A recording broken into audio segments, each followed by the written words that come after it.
Welcome, everybody. It's the Radiosurgery Show with Dr. Gil Lederman, MD, New York's only Harvard-trained, triple board-certified radiation oncologist who brings you the latest cancer treatment news, interviewing world-renowned cancer experts, delving into special cases, and, of course, answering your questions. I'm Rob Redstone, broadcasting from the WOR studios in the heart of New York City. And now, please welcome Dr. Lederman.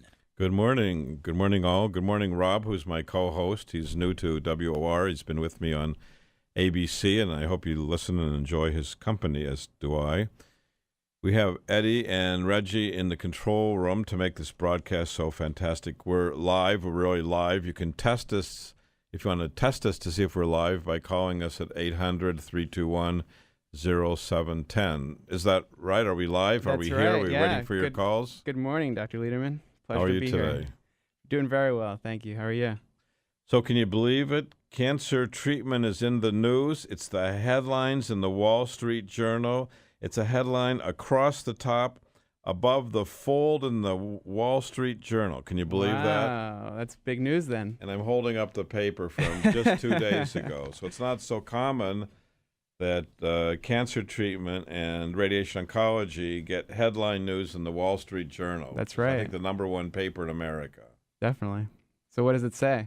Well, what does it say? It says something that we ought to learn from, and it really is talking about proton beam. Do you know what proton beam is? It's where they shoot protons at a tumor. Is that correct? What is a proton? Proton is a type of particle that has, I believe, a positive charge. And where does it sit in the atom? Do you remember where it sits from your old chemistry days? It sits in the nucleus, correct? Right. So there's in the nucleus there's the proton and the neutron, Right. which is a neutral charge, and then circling around. Remember these pictures from 1962 when Cuba was going to try to bomb us? So the electron is spinning around like the Earth spins around the sun. Right. So some people have tried to say that if you treat with protons cancer, you'll get better results. Got it. And what's so unique about protons? Do you have any idea? I'm guessing that they kill cancer cells. Well, that's a good idea. You're guessing just like everyone else. The problem is some people are spending $200 million for proton beam facilities, Mm-hmm. and they're guessing too. Because there's never been one paper in the last 60 years that shows protons better than photon. Photon is what you get. It's ionizing radiation. It's like what comes out of a light bulb, except it's much more powerful. When it hits cancer, it interferes with the bonds, the genetic bonds, and it inhibits the cell from dividing and multiplying. Okay. So from a cobalt machine, which was the radiation in the 1940s and 50s, and linear accelerators up till current time, most doctors use photons. Okay. So then came this idea that protons might be better. And the main advantage of protons is that when it enters the body, it has something called the Bragg peak. So imagine it enters the body, and it only goes a certain distance, and then it disappears. Okay. So, like, there's no exit dose. It's like Right. your mother-in-law, I mean, not like my mother-in-law, who's so fantastic, but someone's mother-in-law who she comes in, and then she never goes home. That's Got what it. a Bragg peak is.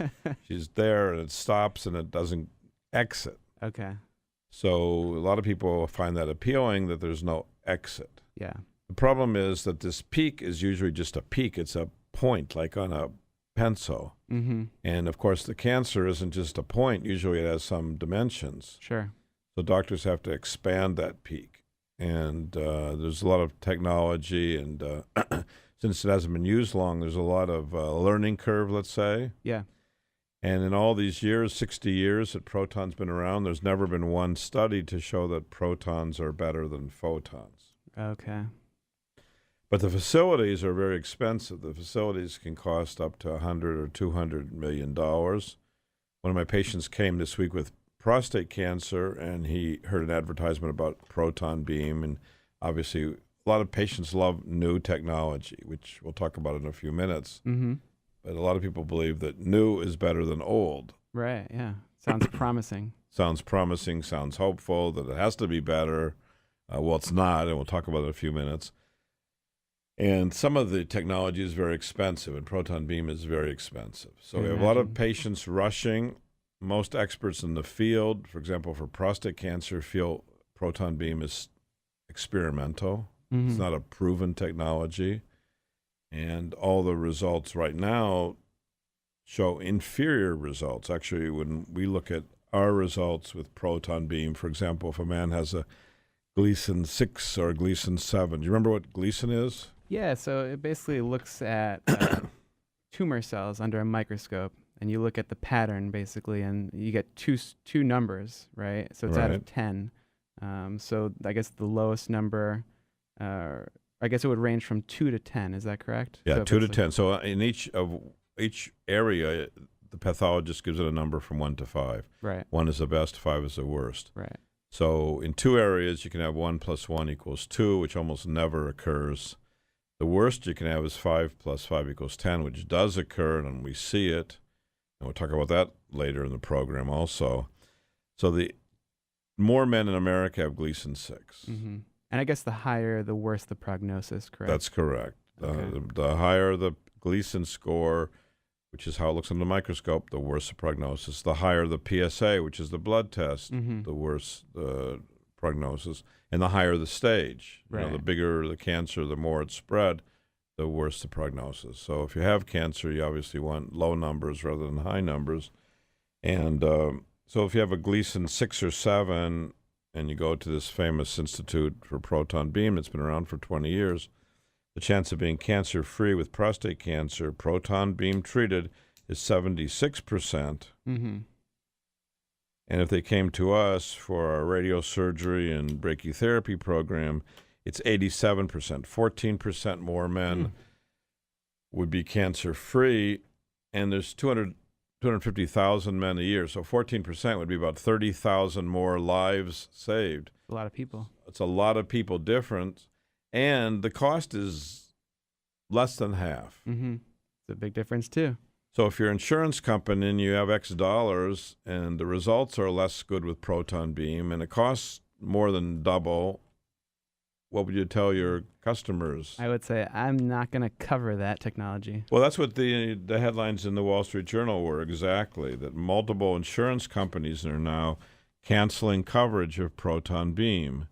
So there were 3 major insurers that have decided to stop covering proton beam for early-stage prostate cancer or are reviewing their policy. And they're saying that there's much less costly and more effective treatment for the money than proton beam. And Medicare pays about $32,000 for proton beam. So these centers are setting up with the idea they're going to get huge numbers of men with prostate cancer, even without any data. Right, yeah. I mean, you're a scientist. You went to NYU. You're in medical school. I mean, wouldn't like to do things without data backing you up. Absolutely not. And so you wonder how men are rushing to proton beam when there's no data showing it's superior, and yet it costs so much more. So Blue Cross of California sent letters to radiation oncologists and urologists saying that as of the end of October, they're not going to cover proton beam for early-stage prostate cancer. Several other companies also are not going to cover it. Cigna is planning to review its policy. Aetna, which is the 3rd largest insurer in America, has stopped covering prostate beam as of October 1st. Highmark in Pittsburgh and Blue Cross Blue Shield of Kansas City have longstanding opposition, and actually they don't cover it. And WellPoint, which is one of the biggest insurance companies for healthcare, is trying to negotiate down the price. So rather than to not cover it, I guess they think, well, if they get it for the same price as other treatment, then men can choose if you want a less effective or more effective. You can have it as long as it doesn't cost us more money. Yeah. So it's very interesting how different companies are proceeding with it. And it's interesting how many men are kind of going towards proton beam, even though there's not data for it. And it makes you wonder what's in our head and why are we rushing for something that is not considered recommended treatment, or some would even consider it experimental treatment. I've been at many medical meetings where experts in the field would consider proton beam experimental treatment. Yeah. It's all about the data. It's about the data. Well, the data and the cost. I mean, I was in Italy recently, and a patient had a tumor, and they applied for treatment in the United States at a proton beam center. Mm-hmm. And I have the letter. This proton beam center wanted from this patient cash up front before treatment, $250,000. Wow. It's huge.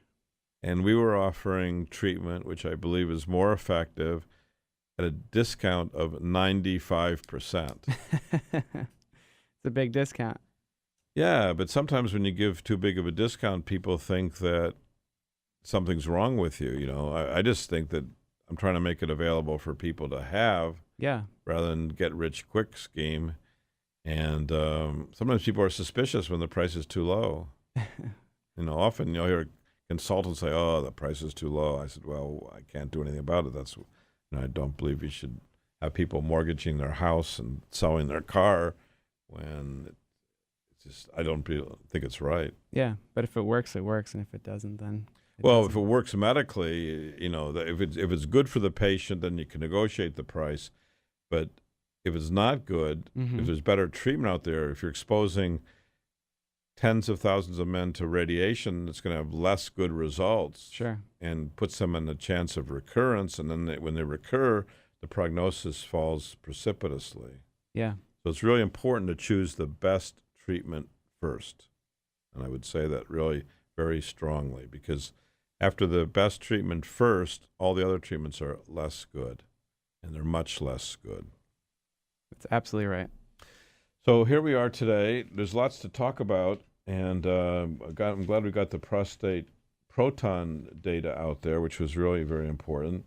And let me remind listeners to call in. It's 1-800-321-0710. Again, that's 1-800-321-0710. So we're happy to take your calls. There was an article also about metastatic colorectal cancer, which is also one of the most common cancers in America. And this scientific paper was a randomized study. So it was actually an interesting study because there's not too many randomized studies out there. Most take a small number of patients and they report what happened to them, but there's not a comparison. Yeah. And without a comparison, you don't really know, is the treatment better or worse. And that's what proton beam did. They never compared it to anything else. Right. They just went out and built expensive facilities. Anyway, so this study was from Holland, and there's this woman named Miriam Koopman, Kooman, MD, PhD from the Netherlands, and she randomized patients with colorectal cancer who were newly diagnosed. So they were virgin patients, and they were never treated before with chemo. So people who are virgin patients usually do better than those who have recurrent cancer. And they gave capecitabine with Avastin as an induction, which means initial treatment. Right. And all the patients got that. And then they randomly allocated patients to either no treatment or continued treatment. Mm-hmm. And patients often come and they say, "How long are you going to treat me, doc?" Right. And sometimes doctors say, "Well, you're going to have 6 cycles of chemo, and then we're going to follow you and see what happens." Sometimes doctors say, "Well, you're going to have chemo for the rest of your life." Okay. Which obviously some people are reassured by that they have something that they hold on to, and other people find it very difficult to know they're going to have chemo for the rest of their life. It has side effects. Yeah, there's a lot of side effects, but people hope that if they're getting treatment, that treatment means they're getting better. Right. So this study looked at that and who did better. Do you do better if you get chemo for the rest of your life, or you get 6 cycles and you go about your business? I would, I don't know what the results are. I would hope that, the more chemo you get, the better you'll do in the long run. But well, the problem is that sometimes when you get chemo, the cancer cells start mutating